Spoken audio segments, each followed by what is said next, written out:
Hello, my dear students. Let's welcome to my YouTube channel Study with CBSE by Narayan sir.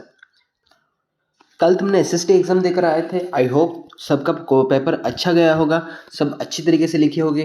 तुमने देखा होगा जो कि मैंने जो मैप पॉइंट बताया था, जो जो मतलब है कि वीडियो का सजेस्ट दिया था, उस मैप पॉइंट से ही आया है। जो सुबह ने बताया था, जो कि 6 मिनट का मेरा वीडियो है। वो 8 क्वेश्चन मुझे देख कर जाओ, उसमें 2 क्वेश्चन कन्फर्म, वही 2 क्वेश्चन ही आया है उसमें से। सो नेक्स्ट तुम्हारा एग्जाम है हिंदी, जो कि हिंदी लिए है क्योंकि ना वो ये ऑप्शनल होता है। जो हिंदी लेते हैं हिंदी, जो उड़िया लेते हैं उड़िया, जो भी मतलब बहुत सारे लैंग्वेज है जो जो लेता है वो हिंदी में। उसका एक प्रैक्टिस पेपर लेकर आया हूँ, जो कि मोस्ट एक्सपेक्टेड पेपर है तुम्हारा बोर्ड एग्जाम के लिए। सो तुम टाइम वेस्ट मत करके ज़्यादा से ज़्यादा प्रैक्टिस करो, क्योंकि ना हिंदी के लिए ज़्यादा टाइम तुमको नहीं दिया है, सिर्फ 2 डेज ही तुम्हारा गैप है। So without wasting your time, practice this paper and practice more and more questions. Otherwise you may have has to face some problems in your examination. Okay, सो अगर वीडियो देखने से पहले अगर चैनल को subscribe अभी तक नहीं किया हो तो जल्द जाकर चैनल को पहले सब्सक्राइब कर दो, ऑल नोटिफिकेशन पे क्लिक कर दो, लाइक कर दो और तुम्हारे फ्रेंड के साथ जल्दी शेयर कर दो। ओके, सो देखो ये तुम्हारा हिंदी का सेट 1 है, जो कि एक हिंदी का इंटरफेस दिया गया है। मतलब वहाँ पर रोल नंबर लिखना है, ये जो कुछ भी तुम्हारा पहला पेज का इंस्ट्रक्शन है। नेक्स्ट देखो सेकंड पेज जो तुम्हारा है, बहुविकल्प और वस्तु पर प्रश्न। देखो ये तुम्हारा है एक पैसेज, पहले तुम उसको पढ़ोगे, ध्यान से पढ़ोगे, ध्यानपूर्वक पढ़कर ही उसका आंसर लिखने के लिए कोशिश करोगे। देखो ये शब्द है तुम्हारा एक पैसेज, उसको वीडियो को पॉज करो और पढ़ करके ध्यान से उसको पहले पढ़ाई करो। पढ़ाई करने के बाद नेक्स्ट जो आता है तुम्हारा क्वेश्चन आता है, देखो उसको हम अभी करेंगे। सो पहले तुम उसको पढ़ाई करो, पढ़ाई करने के बाद ही क्वेश्चन की तरफ आना। वीडियो को पॉज करो, पहले पढ़ाई करो, उसके पढ़ाई करने के बाद उस क्वेश्चन पे आना। देखो मेघालय प्रदेश की सीमाएं साझा होती है डैश। सो अगर पढ़ाई करोगे तो उसका आंसर आ जाएगा अंतर्राज्यीय सीमा में और अंतर्राष्ट्रीय सीमा में, both A and B. Option C is your correct answer. Next, Meghalaya को उत्तरी भारत का स्कॉटलैंड कहा जाता है, क्योंकि ना यहाँ से मनोरम प्राकृतिक सौंदर्य के कारण। ओके, यहाँ से मन अगर उसको पढ़ोगे तो उसमें आंसर तुम मिल जाएगा तुमको। ओके, सो पूरा का पूरा पैसेज तुम्हारे सामने पढ़ना मतलब बहुत ज़्यादा टाइम चला जाएगा, उसलिए मातृशक्ति मातृसत्तात्मक पारिवारिक व्यवस्था में डैश, वो क्या होगा, वो तुम्हारा आंसर हो जाएगा परिवार की सुखिया, वो परिवार की सुखिया महिला होती है और संपत्ति बेटी के मिलता है। नेक्स्ट, माइती बाजार के विषय में क्या असत्य है, उसमें से क्या असत्य है। यहाँ वर्ग भेद नहीं है, यहाँ हर क्षेत्र में लगती है, यहाँ खरीद फरोख्त का काम क्या करती है, और यहाँ केवल महिलाओं का प्रवेश मिलता है। ओके, ये ऑप्शन डी होता है तुम्हारा विषय में असत्य है। ऑप्शन डी ही असत्य और सब का सब सत्य है। नेक्स्ट, वी कथन और कारण पढ़कर उपयुक्त विकल्प चुनिए। कथन, मेघालय में नारी का सम्मान होती है होता है, ना कि शोषण। कारण, स्त्रियों आर्थिक दृष्टि से आत्मनिर्भर है। सो उसमें से कौन सा कथन सही होगा। कथन सही है, लेकिन कारण कथन की सही पुष्टि नहीं करता है। Option D is your correct answer. Next हम देखते हैं तुम्हारा जो सेकंड पैसेज है। सेकंड है एक पोएम दिया है, निम्नलिखित काव्यांश को ध्यानपूर्वक पढ़कर उस पर आधारित दिए गए प्रश्नों के सर्वाधिक उपयुक्त उत्तर बोली विकल्प चुनकर लिखिए। देखो इसको पहले वीडियो को पॉज करके ध्यान से उस पोएम को पहले पढ़ाई करोगे। पढ़ने के बाद उसके बाद जो क्वेश्चन दिया है उस क्वेश्चन को उसके बाद अटेम्प्ट करने के लिए कोशिश करोगे। ओके, वीडियो को पॉज करके पहले पढ़ोगे, उसके बाद ही उस क्वेश्चन को पढ़कर उसमें ढूंढोगे। बसंत ऋतु की धन्यता किसकी मेहनत का परिणाम है। सो उसका आंसर क्या हो जाएगा, रंग बिरंगी फूलों की। नेक्स्ट, मिट्टी का अंधेरा फोड़ सूरज से आंख मिलाई है, काव्य पंक्ति का भावार्थ क्या है। मिट्टी के अंधेरा फोड़ सूरज से आंख मिलाई है और काव्य पंक्ति का भावार्थ है कठिनाई का साहसपूर्वक सामना किया है। कठिनाई का साहसपूर्वक सामना किया है। ये जो मैं तुम्हारे लिए जो हिंदी का पेपर कर रहा हूँ, ये सिर्फ एक सेट ही नहीं करूँगा, उसके बाद मैं और एक सेट भी तुम्हारे लिए लाऊंगा, जो कि तुम्हारा मतलब काल सुबह की उसके अंदर मैं तुम्हारे लिए और एक सेट लाने के लिए कोशिश करूंगा, जैसे कि आज मैंने लाया था वैसे ही काल ही तुम्हारा एक सेट लाऊंगा। सो तुम ज़्यादा से ज़्यादा क्वेश्चन प्रैक्टिस करो, उसके बाद तुम्हारा जो मैथ एग्जाम में मैथ के लिए मैं काफ़ी सारा प्रैक्टिस सेट लेकर आऊँगा, जो कि मतलब तुम्हारे बोर्ड एग्जाम के लिए काफ़ी हेल्पफुल होगा। देखो क्योंकि ना तुम ज़्यादा से ज़्यादा क्वेश्चन अगर प्रैक्टिस करोगे, ज़्यादा से ज़्यादा क्वेश्चन अगर फेस करोगे, वो क्वेश्चन ना भी आए ना, उसकी मतलब तरह कुछ भी क्वेश्चन आता है तो तुम्हारा एक बेसिक आइडिया आ जाता है। ओके, सो बिना कोई दिक्कत से ध्यान से पहले पढ़ाई करो, एक एक क्वेश्चन को पढ़ाई करो, उसके बाद ही एग्जाम देने के लिए, मतलब एग्जाम देने के लिए जब जाओगे तो एक सेल्फ कॉन्फिडेंस आ जाएगा। ओके, उसके लिए प्रैक्टिस सेट करना जरूरी होता है। सो नेक्स्ट देखो, क्वेश्चन तुम्हारा जो थर्ड वाला है, उसे यदि जानते तो तुमसे भी रंग जाति एक ऋतु, पंक्ति में क्या जानने की बात की जा रही है। सो पंक्ति में क्या जानने की बात की जा रही है? जीवन का सौंदर्य परिश्रम में ही है, या बसंत ऋतु का सौंदर्य फूलों में है, या फूलों की विकास पंक्ति प्रक्रिया कठिन है, या संसार सभी के सहयोग से चलता है। Yes, option D is your correct answer. Next, fourth, प्रस्तुत काव्यांश में वाह का प्रयोग किसके लिए हुआ है? सॉरी, उसका आंसर क्या होगा? जीवन का सौंदर्य परिश्रम में ही है। एक्सीडेंटली मैंने डी को लगा दिया। नेक्स्ट, प्रस्तुत काव्यांश में वाह का प्रयोग किसके लिए हुआ है? वाह का प्रयोग किसके लिए हुआ है? बसंत ऋतु के लिए। किसके लिए हुआ है? बसंत ऋतु के लिए हुआ है। नेक्स्ट क्वेश्चन देखते हैं। नेक्स्ट क्वेश्चन है अजर संजीवन की तरह, कथन दिया है, कथन और कारण को पढ़कर उपयुक्त विकल्प चुनिए। कथन, रंग बिरंगे फूल देखकर कवि को रंग की बरसात का अनुभव होता है। वो कारण है, फूलों की सुंदरता और सुगंध कवि का मोह लेता है। सो उसमें कौन सा होगा? कथन सही है लेकिन कारण गलत है। नो, ये नहीं होगा। कथन और कारण दोनों गलत है। नो, ये तो भी नहीं होगा। कथन सही है और कारण कथन की सही पुष्टि करता है। Yes, option C is your correct answer. C, not D, C. Next आता है तुम्हारा, निर्देशानुसार रचना के आधार पर वाक्य का भेद पर आधारित 5 बहुविकल्पित प्रश्नों में से किन्हीं 4 प्रश्नों का सही उत्तर वाले विकल्प चुनकर लिखिए। ओके, निम्नलिखित में से संयुक्त वाक्य में से संबंधित कथन और कथनों के वाले विकल्प का चयन कर लिखिए। सो ये सबके प्रिय उस्ताद उस्ताद बिस्मिल खां है, और उनका जन्म स्थान डुमराव है। सेकंड ऑप्शन, बालाजी मंदिर जाने का रास्ता रसूलन बाई और बतुलन बाई के यहाँ से होकर जाता है। थर्ड ऑप्शन, अमीरुद्दीन सिर्फ ये साल का है और बड़ा भाई रामुद्दीन 9 साल का है। रीढ़ नरकट से बनाई जाती है, जो डुमरांव में मुख्यतः सोन नदी के किनारों पर पाई जाती है। सो उसमें से मतलब 4 जो दिया है, 4 सेंटेंस दिया है, उसमें से कौन सा सही होगा? सो देखो, उसमें से सिर्फ तुम्हारा हम सबके प्रिय उस्ताद बिस्मिल खां है और उनका जन्म स्थान डुमरांव है, और अमीरुद्दीन सिर्फ 6 साल का है और बड़ा भाई शामुद्दीन 9 साल का है। ओके, सो तुम्हारा ऑप्शन बी हो जाएगा करेक्ट आंसर। नेक्स्ट क्वेश्चन देखते हैं हम। सो नेक्स्ट क्वेश्चन क्या है? नेक्स्ट क्वेश्चन है तुम्हारा, रसूलन बाई और बतुलन बाई जब गाती है तब अमीरुद्दीन को खुशी मिलती है। रचना की दृष्टि से वाक्य का कौन सा भेद है? सो ये कौन सा भेद है? ये तो मिश्र वाक्य है। रसूल और बतुलन बाई जब गीत गाती है तब असरुद्दीन को खुशी मिलती है, क्योंकि ना एक प्रधान वाक्य है और एक अप्रधान है। सो इसलिए एक के ऊपर एक डिपेंडेंट रहता है। सो दैट मीन्स ये कौन सा है? मिश्र वाक्य है। क्या है? मिश्र वाक्य। नेक्स्ट तुम्हारा जो है थर्ड वाला, निम्नलिखित में से सरल वाक्य का उदाहरण कौन सा है? कौन सा है? काशी में संगीत आयोजन की एक प्राचीन एवं अद्भुत परंपरा है। ये तो सही लगता है। देखो और 3 ऑप्शन देखते हैं, उसके बाद टिक लगाते हैं। वो जब उनका जिक्र करते हैं तब, नो ये तो नहीं है, मिश्र वाक्य हो जाएगा। काशी आज भी संगीत के स्वर पर जगती है, और नो ये भी नहीं होगा, ये संयुक्त वाक्य हो गया। 80 बरस में बिस्मिल खां यही सोचते हैं आए हैं कि शेरों को, नो ये भी नहीं होगा। Option A is your correct answer. Next, Kashi संस्कृति की पाठशाला है और ये शास्त्रों में आनंद कानन के नाम से प्रतिष्ठित है। रचना की दृष्टि से ये वाक्य है, ये वाक्य क्या है? मतलब उसका एक संयुक्त लगा है, अव्यय लगा है, उसके लिए ये क्या होगा? संयुक्त वाक्य हो जाएगा। नेक्स्ट तुम्हारा है क्वेश्चन, नेक्स्ट पेज को देखते हैं, उसमें से क्वेश्चन होगा।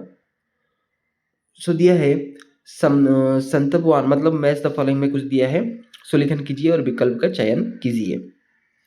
सो फास्ट वाला क्या होगा, इतना बता देते हैं कि मालिक से यही दुआ है कि फटासुर ना बख्शो। सो ये क्या होगा, हुआ है कि ये क्या होगा, पहला वाला तुम्हारा होगा मिश्र वाक्य हो जाएगा। क्या हो जाएगा, मिश्र वाक्य।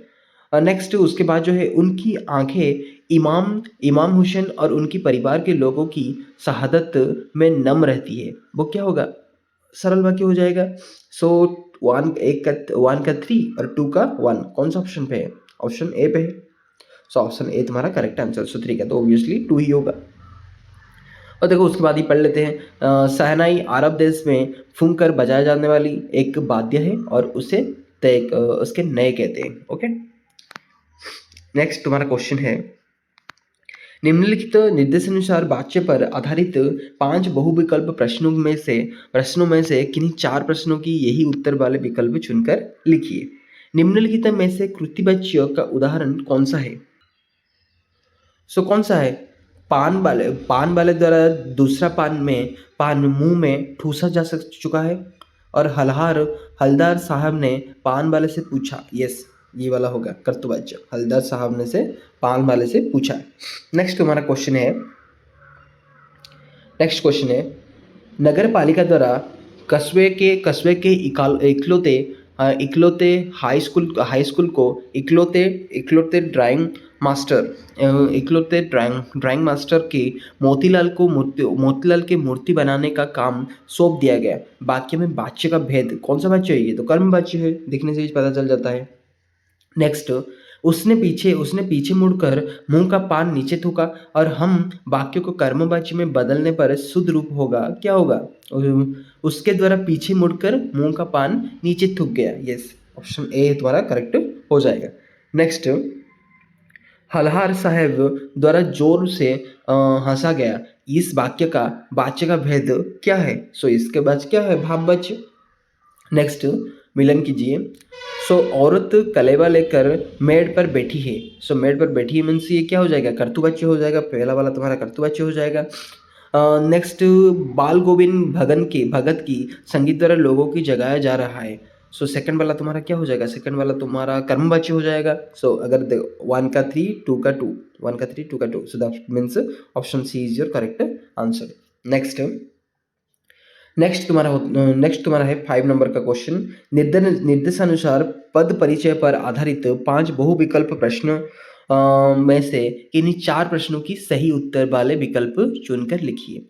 माँ तो चौपट पर तुम्हारा भाषण सुनते ही सीधा भंडारी जी को बधाई देने चला गया। रेखांकित पद का परिचय होगा। सो क्या होगा, उत्तम पुरुषवाचक सर्वनाम पुल्लिंग एकवचन और कर्ता कारक होगा। क्या होगा, उत्तम पुरुषवाचक सर्वनाम पुल्लिंग एकवचन और कर्ता कारक होगा। नेक्स्ट, पिताजी सारे दिन भभकते रहे, रेखांकित पद का परिचय होगा। सो क्या होगा, जो भभकते रहे उसका क्या होगा, अकर्मक क्रिया, ये तो सकर्मक नहीं है, ये क्या है, अकर्मक क्रिया होगा। और भभकते रहे पिताजी मतलब ये पुल्लिंग होगा, और सारे दिन भभकते रहे मतलब बहुवचन आदर्श और भूतकाल के कर्तव्य होगा। Option D is your correct answer. Next,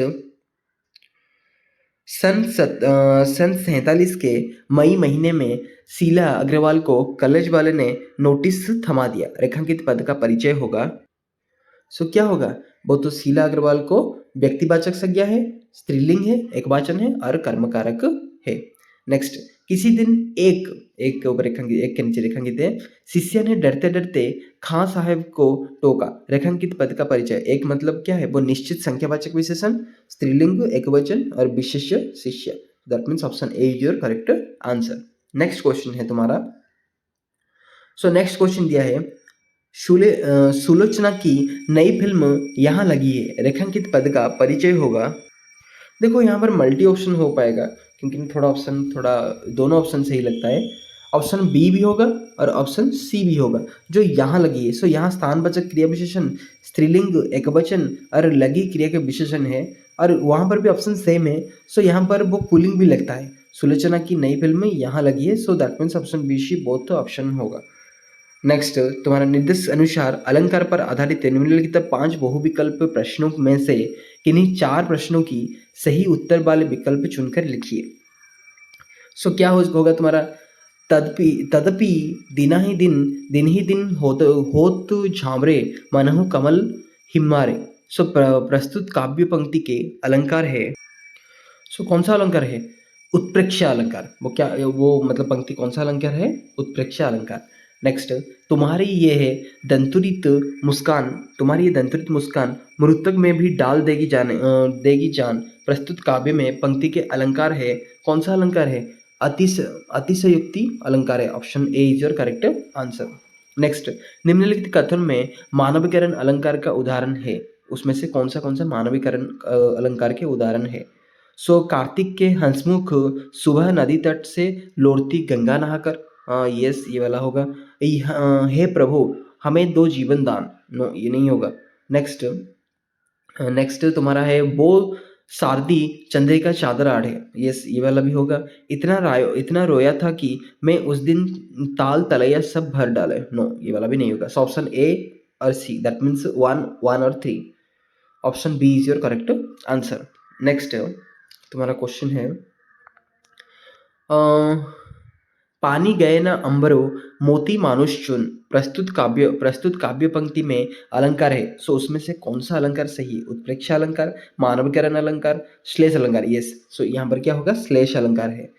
Hanuman की पूंछ में लगन न पाई आगे, लंका शीघ्र जल गए निशाचर भाग। प्रस्तुत काव्य में पंक्ति में अलंकार है, वो कौन सा अलंकार है, अतिशयोक्ति अलंकार। ओके, सो नेक्स्ट तुम्हारा है निम्नलिखित पठित गद्यांश, इसको ध्यान से पढ़ोगे और पढ़ने के बाद उसका आंसर करोगे। सो देखो ये वाला तुम पहले वीडियो को पॉज करके ध्यान से पढ़ो, उसके बाद जो उसका क्वेश्चन है, लेखक, ये तुम्हारा सीन प्रोसेस है, लेखक बाल गोविंद भगत के परिवार के सदस्यों में से किसने परिचय नहीं थे। सो किससे परिचित नहीं थी, पत्नी से। उसका आंसर क्या हो जाएगा, पत्नी से। बाल गोविंद भगत के कौन से कार्य लोगों के लिए अचरज का कारण बने। सही विकल्प पर वचन चयन कीजिए, सही विकल्प को चयन कीजिए। सो क्या होगा, खान खा झगड़ा मोल लेना, या किसी की चीज को बिना पूछे इस्तेमाल करना, ये दोनों तो नहीं होगा कभी भी। और स्पष्टवादी होने और नियमों की बारीकी से पालन करना, ये वाला तो होगा। किसी के खेत में सोच के लिए जाना, नो ये वाला भी नहीं होगा। So option C is your correct, केवल 3। नेक्स्ट, बाल गोविंद भगत किनके आदेशों का अनुपालन करते हैं। बाल गोविंद भगत किनके आदेशों का अनुपालन करते हैं। सो किनके आदेश का, कबीर का। किनके आदेशों को, कबीर के आदेशों को पालन करती है। नेक्स्ट, बाल गोविंद भगत के साधु कहा गया है गृहस्थ होते हुए भी निर्लिप्त जीवन व्यतीत करने का कारण। Option D is your correct. So यहाँ पर आदर्श नियोजन कथन और कारण दिया है। बाल गोविंद भगत कबीर के गीत गाते और उनके आदेशों का अनुपालन करते थे। कारण है उसका, बाल गोविंद भगत कबीर के साहब मानते थे। सो कथन सही है और कारण कथन की सही पुष्टि करता है। Option D is your correct answer. Next तुम्हारा 8 नंबर का क्वेश्चन, गद्य पाठों के आधार पर निम्नलिखित बहुविकल्प प्रश्नों के सार्वधानिक के उपयुक्त विकल्प चुनकर लिखिए। सो क्या होगा, हलदर साहब के भावुक होने के क्या कारण था। सो मूर्ति पर बड़े कांच वाला गोगो चश्मा, या मूर्ति पर गोल चश्मा, या मूर्ति पर सरकटे का चश्मा। ये option C is your correct answer. Manu Bhandari के परिवार में विवाह के लिए अनिवार्य योग्यता क्या थी। 18 वर्ष और 12वीं पास, नो 16 वर्ष और 10वीं पास। Option B is your correct answer. Next question तुम्हारा है ये वाला, पठित गद्यांश पर आधारित बहु विकल्प प्रश्नों के संबंध के उपयुक्त विकल्प चुनकर लिखिए। सो देखो ये तुम्हारा मैं पोएम दिखा दे रहा हूँ, वीडियो को पॉज करके पहले पढ़ लो, उसके बाद उसको आंसर करने के लिए आओ। पंक्ति का मुरझा कर गिरना किसकी प्रतीक है। सो किसकी प्रतीक है, जीवन का निस्वर्थ का। ऑप्शन सेकंड क्वेश्चन, तुम सो तुम सुनकर सुख पाओगे। काव्य पंक्ति में तुम किसके लिए प्रयोग हुआ है? मित्रों के लिए। क्या होगा? मित्रों के लिए। Next question. रीति गावर से क्या अभिप्राय है? रीति गावर से क्या अभिप्राय है? सो क्या होगा? विशिष्ट उपलब्धि, उपलब्धि का ना होना। Option A is your correct answer. Next question है तुम्हारा, कभी अपने जीवन के उज्जवल गाथा किसी के साथ क्यों नहीं बांटना चाहते हैं? सो क्या होगा? वो कवि की निजी संपत्ति है। आंसर क्या होगा? वो कवि की निजी संपत्ति है। Option B is your correct answer. Next, कथन और कारण। कभी अपने जीवन की कमजोरी समाज के सामने नहीं लाना चाहते हैं। कारण।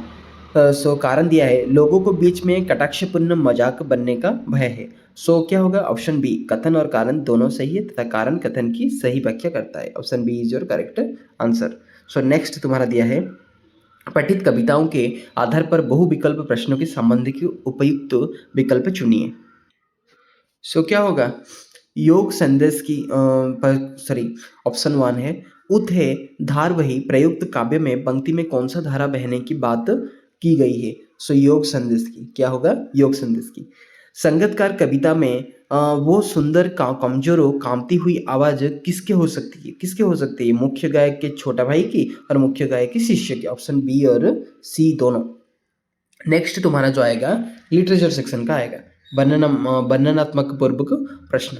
देखो ये लिटरेचर तो तुम मतलब स्टोरी, मतलब उसके बारे में जो कुछ भी समराइज ही मेंटेन करोगे, क्योंकि ना वो वाला को मुझे लगता है एक्सप्लेन करना तुम्हारे लिए आंसर दिखाना नहीं पड़ेगा, क्योंकि ना सिर्फ क्वेश्चन को मैं ही पढ़ लेता हूँ, ये वाला क्वेश्चन तुम खुद कर लोगे। नेक्स्ट दिया है, फास्ट दिया है, हाँ, नेताजी का चश्मा पाठ में पान वाला के मुख्य से कैप्टन नाम सुनकर हलदार साहब के मन मस्तिष्क के चश्मा वाला के बारे में क्या धारणा बनी है? ये बाद में किसी बदल गई है। नेक्स्ट, लखनऊ में अंदाज में पाठ में लेखक के नवाब साहब की असुविधा और संकोच के कारण के अनुमान कैसे लगाए? देखो ये वाला मैं पढ़ लेता हूँ, उसके बाद जो राइटिंग सेक्शन आएगा उसका सिर्फ मैं बता दूंगा, मतलब कैसे लिखना है, कौन सा मेंटेन करना है, और क्या मतलब कौन सा स्टेप लिखने से कितना मार्क मिलेगा, ये वाला तुम्हारे लिए एक्सप्लेसिव कर दूंगा जो राइटिंग पार्ट आएगा। सभ्यता और संस्कृति और अव्यवस्था के असंस्कृति के बीच में अंतर संस्कृति पाठ के आधार पर स्पष्ट कीजिए। नेक्स्ट, किसी मुस्लिम पर्व का नाम और बिस्मिल्लाह खां और सहनाई और साथ जुड़ा है, उस पर्व के परिचय दीजिए। नेक्स्ट तुम्हारे है निर्धारित कविता, मतलब 3x2 पर, क्योंकि ना 2 मार्क का क्वेश्चन है। परशुराम जी ने लक्ष्मण के सामने अपनी किन किन विशेषताओं का बखान किया? नेक्स्ट, आसमान में उड़ने के लिए कवि को पंख कब और क्यों लग जाती है? अट नहीं रही है कविता के आधार पर उत्तर दीजिए। मिट्टी का गुणवत्ता को हम किससे कायम रख सकते हैं? फसल कविता के संदर्भ में लिखिए। मुस्कान के सामने मन और वातावरण में क्या परिवर्तन देखने को मिलती है? ये दंतुरित मुस्कान के कविता के आधार पर उत्तर दीजिए। नेक्स्ट है तुम्हारा क्वेश्चन, नेक्स्ट क्वेश्चन है तुम्हारा, देखो नेक्स्ट क्वेश्चन है, प्रस्तुत कविता के पुस्तक कृति का भाग 2 पर आधारित निम्नलिखित प्रश्नों का उत्तर, 2 प्रश्नों के उत्तर दीजिए, 4 मार्क ईच। पहला क्वेश्चन दिया है, माता का अंचल पाठ में अपने भोलेनाथ के पिता की दिनचर्या पढ़ी, उनके दिनचर्या आपके पिताजी के दिनचर्या के किसी प्रकार, मतलब ये कॉम्पिटेंशियल बेस्ड क्वेश्चन है। साना शना हाथ जोड़ी पाठ के आधार पर लिखिए कि रंगीन और सफ़ेद बौद्ध पताकाएं किसके प्रतीक है और इनके बारे में क्या मान्यता प्रचलित है? लेखक को लेकर कौन कौन से कारण प्रस्तुत किया गया है? मैं क्या लिखता हूँ, और पाठ के आधार पर उत्तर दीजिए। ओके। नेक्स्ट, निम्नलिखित 3 विषयों से किसी एक विषय पर संकेत बिंदुओं के आधार पर लगभग 120 शब्द के अनुच्छेद लिखिए। देखो अनुच्छेद तो लिखोगे, मतलब जो कुछ भी तुम्हारे लिए दिया है उसमें से जो 3 दिए है उसमें से जो कुछ भी चूज कर तुम्हारे लिए जो भी सही लगता है उसको तो लिखोगे। लिखने का तरीका क्या है? देखो जो भी अनुच्छेद लिखो उसके लिए तुम्हारा मार्किंग स्कीम क्या है? जो एक पहले भूमिका लिखोगे, भूमिका को 1 अंक मतलब 1 मार्क मिलेगा तुम्हारा। उसके बाद विषय वस्तु लिखोगे, उसके लिए 3 मार्क है। उसके बाद निष्कर्ष लिखोगे, उसके लिए भी 1 मार्क है। उसके लिए भाषा शुद्धता होना चाहिए तुम्हारा, उसके लिए भी 1 मार्क है। ये वाला जो पैटर्न, मतलब ये वाला है, उसको तुम मेंटेन करके ही लिखोगे, इसको तुम मेंटेन करके लिखोगे। अगर इसको मेंटेन करके सिर्फ अगर लिख लोगे, सो that means it's not suitable for you. Next तुम्हारा जो दिया है उस वाला पेज ही क्या था ना, यस। सो देखो, सो नेक्स्ट तुम्हारा है क्या, आप लिखित और लिखिता है, और आपके छोटे भाई की बड़ी, मतलब उसके लिए क्या लिखने के लिए हमको बोला है, एक इस पिताजी को हमको क्या लिखना है, एक पत्र लिखना है। क्या लिखना है? पत्र। देखो, पत्र में से ही प्रारूप, आरंभ और अंत की औपचारिकताएं 1 मार्क है, विषय वस्तु 3 मार्क है, और तुम्हारा भाषा शुद्धता के लिए 1 मार्क है। सो उसको मेंटेन करके लिखना पड़ेगा, अनौपचारिक मध्ये सेम है। नेक्स्ट दिया है तुम्हारा, आप मोहन और मोहिना है, आपके शहर में सभी प्रकार की खाद्य पदार्थों है, मिलावट की धंधा जोर शोर से पर है। सो उसके लिए ईमेल राइटिंग। सो ईमेल राइटिंग देखो, ईमेल राइटिंग को कैसे मेंटेन करोगे। ईमेल राइटिंग, सो तुम्हारा ईमेल राइटिंग का फॉर्मेट है, रचनात्मक उसका प्रस्तुति एक 1 मार्क, विषय वस्तु तुम्हारा है 2 मार्क, और जो तुम्हारा मतलब भाषा शुद्धता के लिए, सभी के लिए भाषा शुद्धता के लिए 1 मार्क होता है। नेक्स्ट तुम्हारा लास्ट है जो कि विज्ञापन लिखन। विज्ञापन लिखन में कैसे मतलब लिखोगे, सो उसके लिए भी मतलब लगभग सेम ही है।